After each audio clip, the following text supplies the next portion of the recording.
Evening students, তোমরা দেখছো classroom coaching. আমি আজকে আবার একটা নতুন ক্লাস নিয়ে চলে এসেছি। তো আজকে যেটা পড়াবো সেটা হলো তৃতীয় শ্রেণীর আমাদের পরিবেশ। এর আগে কয়েকটা পার্ট পড়িয়েছি, তো যারা সেই পার্টগুলো মিস করে গেছো তারা ওপরে আই লিঙ্ককে প্রেস করে ভিডিওগুলো দেখে নিতে পারো, অথবা আমার ভিডিও ডেসক্রিপশন বক্সে প্রতিটা ক্লাসের প্লেলিস্ট করে দেওয়া আছে, সেখান থেকেও তোমরা ভিডিওগুলো পেয়ে যেতে পারো। তো চলো সময় নষ্ট না করে সরাসরি ক্লাসের দিকে চলে যাচ্ছি। আজকে যেটা পড়াবো তার অর্ধেকটা আমি পড়িয়েছি আগের দিন, তো তারপর থেকে আজকে পড়াবো সেটা হচ্ছে, প্রথমে যেটা পড়াবো সেটা হচ্ছে প্রাণীজ খাবার। রমেশ ডিম খেতে খুব ভালোবাসে। ডিম সেদ্ধ, ডিম ভাজা সবই রমেশের খুব পছন্দ। মাছের মতো কাঁটা বাছতে হয় না, মাংসের মতো দাঁতেও আটকায় না, এই জন্য অনেকেরই ডিম পছন্দ। যেদিন দুপুরে খাওয়ায় ডিম থাকে সেদিন খুব মজা। তবে লুৎফার আবার মাছ পছন্দ। রুই, মৃগেল, ট্যাংরা, বেলে, ইলিশ সব মাছ ভালোবাসে। লুৎফার চাচারা পুকুরে মাছ চাষ করেন। বর্ষার শুরুতে ছোট ছোট পোনা ফেলেন পুকুরে, খাওয়ার দেন নিয়মিত। 3 মাস পর থেকেই জাল দিয়ে পুকুর থেকে মাছ ধরা শুরু করে। এদিকে ডমরু মাংস পেলে আর কিচ্ছু চায় না। তাপসের ছোটবেলার অভ্যেস শেষ পাতে একটু দুধ ভাত খাওয়া। আকবরের সর্দি কাশির ধাঁচ, তাই ওর মা ওকে রোজ সকালে মধু খেতে দেয়। এসব শুনে দিদিমণি বললেন, নানা প্রাণী থেকে আমরা এসব খাবার পাই, তাই এগুলোকে বলে প্রাণীজ খাদ্য। এবার দলে দলে বলো, কোন প্রাণীদের থেকে নানা রকম প্রাণীজ খাবার পাওয়া যায়, সেগুলো কিভাবে পালন করা হয় নিচের ছকে লিখবে। যেমন হাঁস মুরগি ডিম দেয়, সেটা কীভাবে পালন করা হয় না, পোলট্রিতে কি খায় না, তারা বিভিন্ন খাবারের দানা বা পোকামাকড় খায়, এগুলো খায়, পোকামাকড়ও খায়। হাঁস আবার ওই গুগলি মুগলি মানে ওগুলো খায়, গেড়ি, হ্যাঁ তাই তো। মাছ কীভাবে চাষ করা হয় না, মাছের থেকে আমরা মাছ পাই, মাছের মাংস বলা চলে।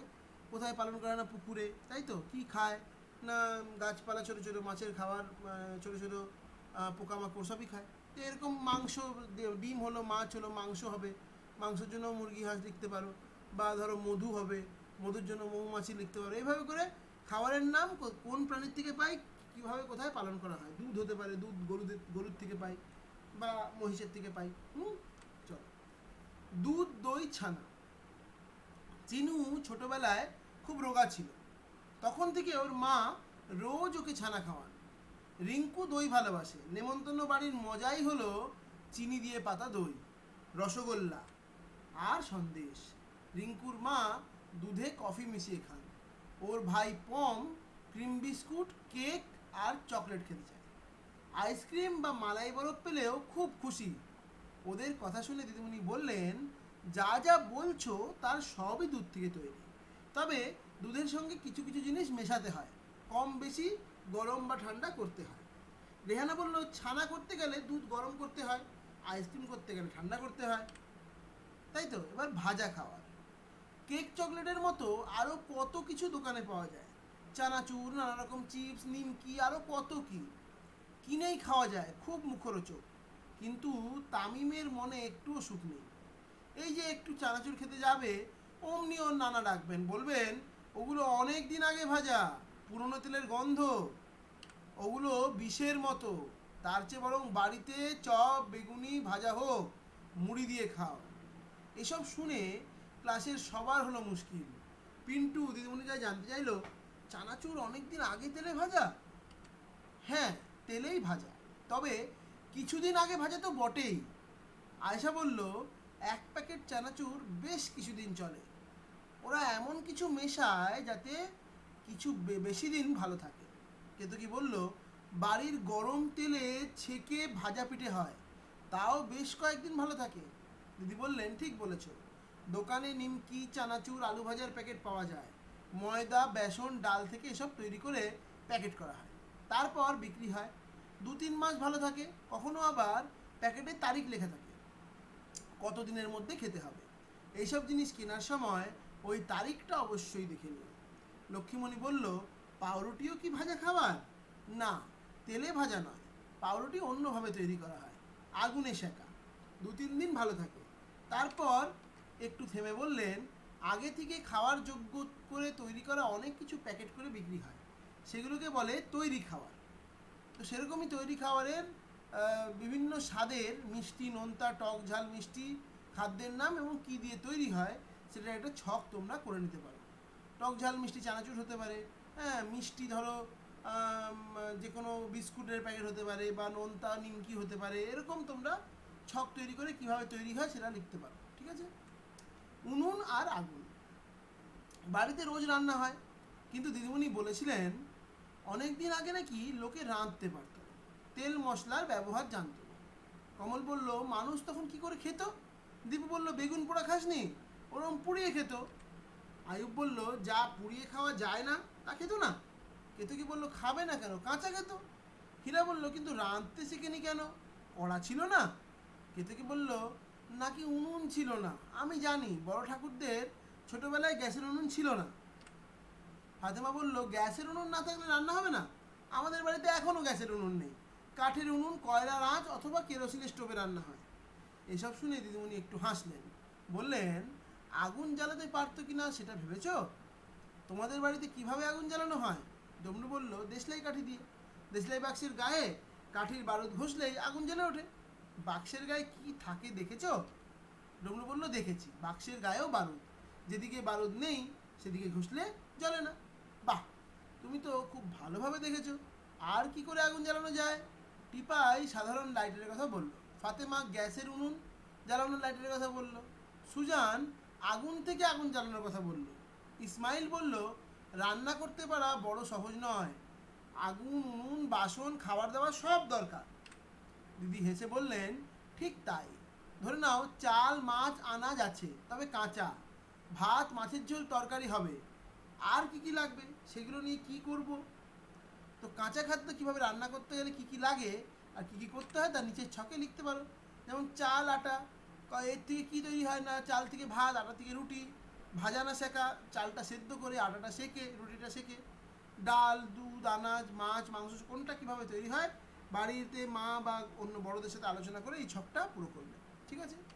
নেক্সট, থালা বাসন।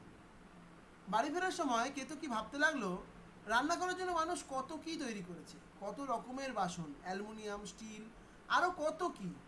বাড়ি পৌঁছে বড় ঠাকুমাকে সে কথা বলল। বড় ঠাকুমা সব শুনে বললেন, আগে এসব ছিল না, মাটির বাসন ছিল, মাটির হাঁড়ি, কড়া, পিতলের খুন্তি, পিতল আর কাঁসার গ্লাস বাটি। কেতকী অবাক, ভাত রাঁধতে গেলে তো চালের জল দিতে হবে, জল দিলে মাটি গলে যাবে না? বড় ঠাকুমা হেসে বললেন, হাঁড়ি তো মাটি পুড়িয়ে তৈরি, মাটি দিয়ে তৈরি ইট কি জল লাগলে গলে যায়? এইবার কেতকী বুঝল, মাটি পুড়িয়ে মাটির হাঁড়ি তৈরি। তাই বলে, আচ্ছা, কাঁচা ইট তো একটা কাঠের ছাঁচে তৈরি করে, কাঁচা হাঁড়ি তৈরির ছাঁচটা ঠিক কেমন? এবার বড় ঠাকুমার হাসি আর থামে না। একটু পরে বললেন, চলো পুবপাড়ায়, তোমার পাল দাদুদের বাড়ি, সেখানে দেখবে। পাল দাদু চায়ের দোকানের জন্য মাটির ভাঁড় তৈরি করছিলেন। কেতকীকে ভাঁড় তৈরি করা দেখালো। স্কুলে কেতকী মাটির ভাঁড় তৈরির কথা বলল। দিদিমণি বললেন, ওখানে যে চাকাটা দেখলে ওটাকে বলে কুমোরের চাকা। যারা ওটা প্রথম বানিয়েছিল তারা তখনকার সবচেয়ে বুদ্ধিমান মানুষ।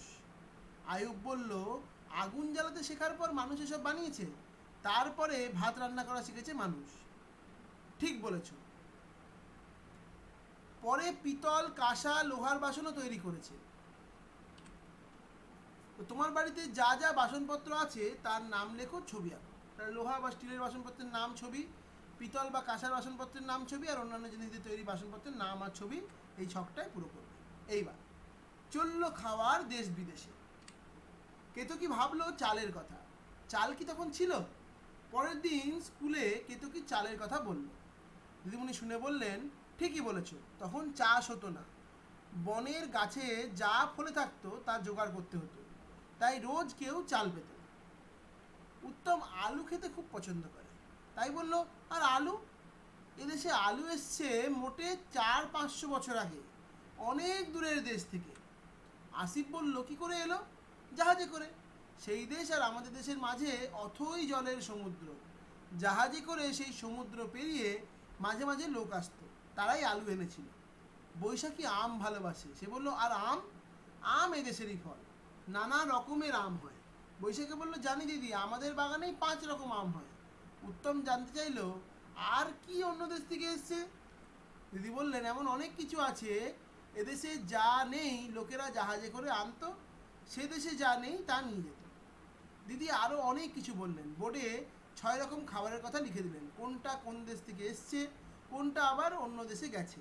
সবাই পড়লো, দিদির কথা শুনলো, তারপর বুঝলো। যেমন আলু অন্য দেশ থেকে এদেশে এসছে, টমেটো অন্য দেশ থেকে এদেশে এসছে, আম এদেশ থেকে অন্য দেশে গেছে, লঙ্কা অন্য দেশ থেকে এদেশে এসছে, আনারস অন্য দেশ থেকে এদেশে এসছে, গোলমরিচ এদেশ থেকে অন্য দেশে গেছে। এগুলো মোটামুটি তোমরা পড়ে নেবে। আরও কিছু যদি জানতে পারো বড়দের থেকে, সেগুলোও জেনে নেবে। আগে স্থলভাগে শুধু বন ছিল, বনের ফলমূলের কোনটা খাদ্য তা খেয়ে দেখে বুঝতো লোকেরা। নানা জায়গার লোক নানা রকম খাদ্য চিনেছিল। দূরের দুটো ডাঙার মধ্যে যোগাযোগ ছিল না, মাঝে ছিল সাগর, অথই জল। অনেক পরে বড় জাহাজ তৈরি করতে শিখলো মানুষ। তারপর এক দেশের লোক অন্য দেশে যেতে পারলো, সঙ্গে নানা রকম খাবারও ছড়িয়ে পড়লো দেশ বিদেশে।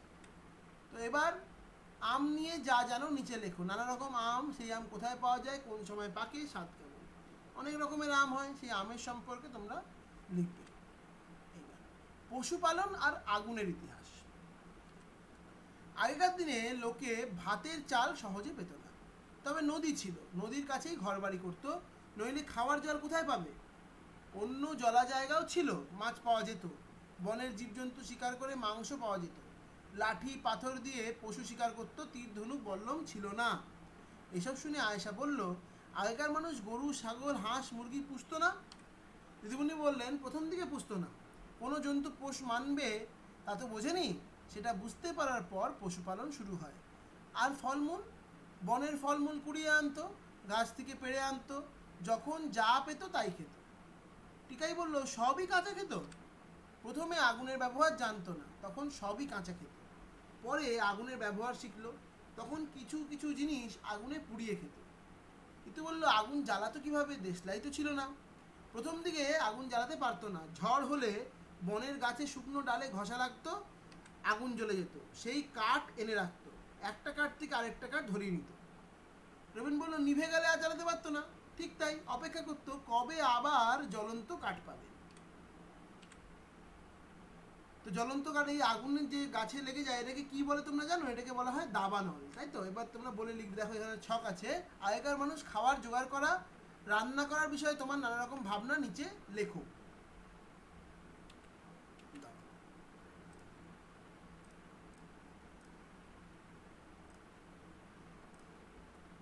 কিভাবে খাবার জোগাড় করতো? বনে জঙ্গলে শিকার করে। কি কি খাদ্য পেত? হরিণ, গাধা, গরু, মোষ। কিভাবে খেত? আগুনের ব্যবহার করার আগে, আগুন ব্যবহার করার পরে, আর মাটির হাঁড়ি করা তৈরি করার পরে। তোমরা এটা লিখবে। তো এই মোটামুটি আজকের ক্লাস। আশা করছি তোমাদের বোঝাতে পেরেছি। যদি তোমাদের আজকের ক্লাসটা ভালো লেগে থাকে, তাহলে অবশ্যই আমার ভিডিওটাকে একটা লাইক দিয়ে দিও। এবং যদি কোনো কিছু বুঝতে অসুবিধা হয়ে থাকে, বা কোনো কিছু হয়তো আমি বোঝাতে পারলাম না, বা তোমাদের মনে অন্য কোনো প্রশ্ন আছে, সেগুলো তোমরা কমেন্ট করে জানাতে পারো। আমি নিশ্চয়ই উত্তর দেওয়ার চেষ্টা করব। এবং যদি তোমাদের ভিডিওটা মনে হয় অন্য কোনো বন্ধুবান্ধব বা সহপাঠীর বা তোমাদের আত্মীয় স্বজন কারো কোনো কাজে লাগতে পারে, তবে তোমরা ভিডিওটাকে অবশ্যই শেয়ার করে দিও সোশ্যাল মিডিয়ায় বা অন্যান্য যে কোনো জায়গায়। এবং যদি মনে হয় আমার এরকম ক্লাসের ভিডিও তোমরা প্রতিনিয়ত পেতে চাও, তবে আমার এই চ্যানেলটাকে অবশ্যই সাবস্ক্রাইব করে দিয়ে পাশে থাকা বেল আইকনটাকে প্রেস করে দেবে। তাহলে যখনই আমি নতুন কোনো ভিডিও দেবো, তোমরা সবার আগে নোটিফিকেশন পেয়ে যাবে। আজকের মতো ক্লাস এখানে শেষ করলাম। আশা করছি ক্লাসটা ভালো লেগেছে, বোঝাতে পেরেছি। আবার দেখা হচ্ছে পরের ক্লাসে। ভালো থেকো, সুস্থ থেকো, ধন্যবাদ।